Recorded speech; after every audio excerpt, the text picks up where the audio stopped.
4장에 가서 사도 바울은 데살로니가 교회가 이렇게 긍정적으로 고난과 핍박받는 가운데서도 신앙생활을 잘하고 있지만 들어보니까 너희 가운데 부정적이고 안타까운 사실도 있음을 언급을 하고 있습니다. 4장 3절 말씀 보면은 교회 안에 음란한 음행이 있었음을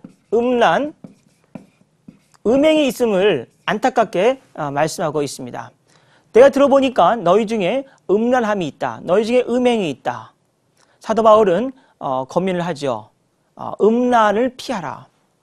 하나님께서 여러분에게 원하시는 것은 거룩한 삶이라는 것을 강조하고 있습니다. 그러면서 하나님의 뜻은 하나님께서 여러분에게 주신 여러분의 남편과 아내를 주의 사랑과 주의 말씀으로 각각 존경할 것을 요청을 하고 있습니다.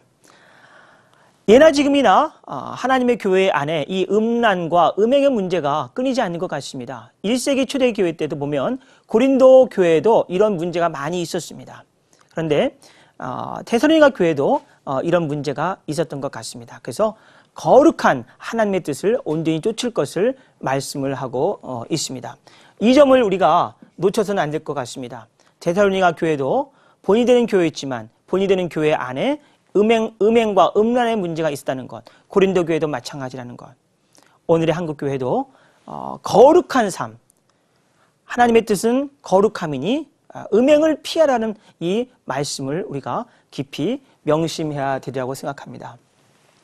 마지막으로 사도 바울이 데살로니가 교회 안에 내재해 있는 이 주의 재림에 관한 문제에 대해서 잠깐 생각을 해보겠습니다. 예나 지금이나 이 주의 재림, 종말에 관한 물음이 많이 있습니다. 이 물음에 대해서 우리가 생각해 볼 수 있는 것은 뭐냐면 첫 번째로 재림의 시기입니다. 언제 주님이 오실 것인가? 데살로니가 교회 성도들도 이 물음을 갖고 있었던 것 같습니다.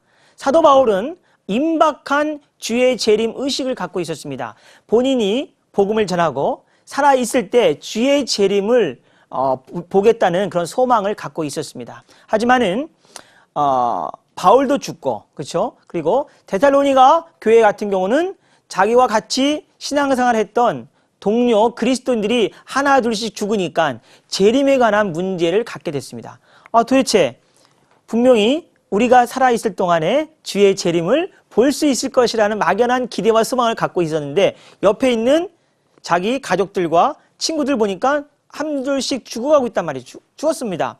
그러면 어떻게 되는 것인가? 그러면 죽은 자들은 어떻게 되는 것이고 살아있는 우리는 또 어떻게 되는 것인가? 이러한 문제의식을 갖게 된 것입니다.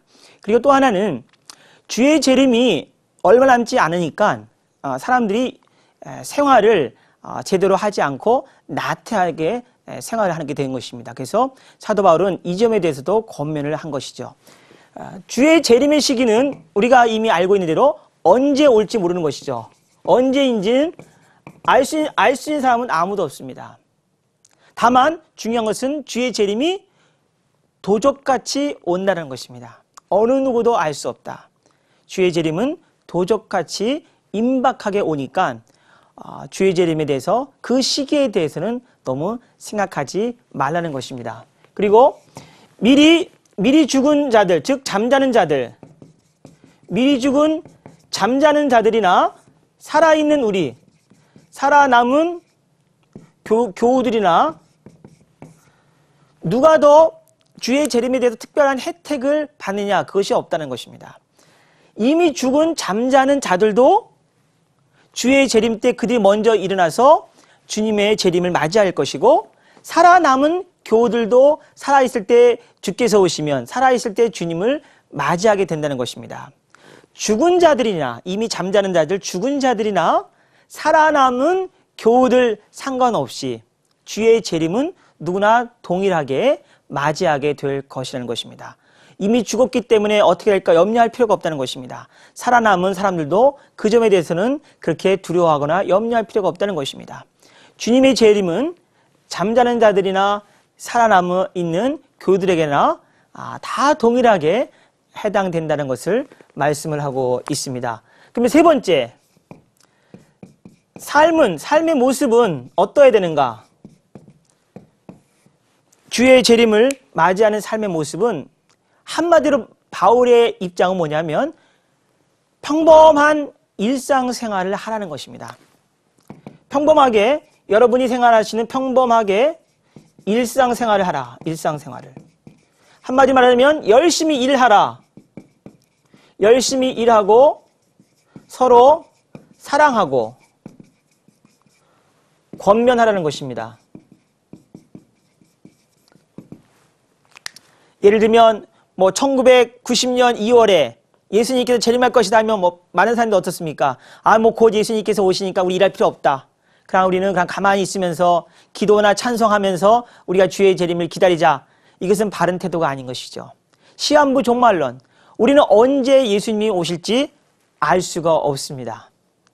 때를 어떤지 묻었든지 우리가 해야 될 것은 주께서 말씀하신 대로 서로 사랑하고 서로 섬기고 그리고 우리에게 주어진 일상 하루하루를 최선을 다해서 살아가는 것입니다. 그리고 주께서 말씀하신 대로 거룩한 분별된 삶을 최선을 다해서 살아가는 삶, 그것이 바로 다시 오실 주님을 바르게 맞이하는 성도된 이 땅의 교회의 바른 자세라는 것을 우리는 신약성경 27권 중에 가장 먼저 쓰여진 데살로니가 전서를 통해서 얻을 수 있는 귀중한 가르침이라는 것을 알 수가 있습니다. 오직 복음, 오직 믿음, CTS